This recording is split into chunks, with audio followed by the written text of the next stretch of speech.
নমস্কার বন্ধুরা, সহজভাবে স্বাস্থ্যকথা চ্যানেলে আপনাদের জানাই স্বাগত। আজকে আমি সহজভাবে স্বাস্থ্যকথা চ্যানেলের নরসিংহদেবের আরেকটি রূপ নিয়ে কথা বলবো, যেটা মূলত বুধ গ্রহের দোষ থাকলে যে নৃসিংহদেবের আরাধনা করতে হয়।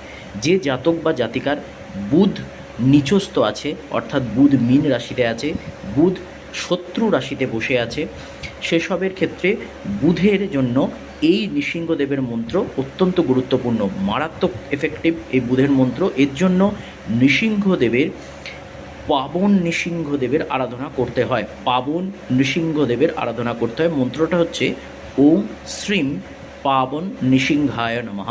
ওম শ্রীম পাবনা নৃসিংহায় নমঃ। ওম শ্রীম পাবন নৃসিংহায় নমঃ। এর কমপ্লিট ভিডিওটা কিভাবে করবেন জানতে গেলে আমি এর পরেতে নতুন ফুল ভিডিও দেবো, সেটা কিন্তু দেখতে থাকবেন। অবশ্যই চোখ রাখবেন সহজভাবে স্বাস্থ্যকথা চ্যানেলে। ভালো থাকবেন, সুস্থ থাকবেন। হরে কৃষ্ণ, রাধে রাধে।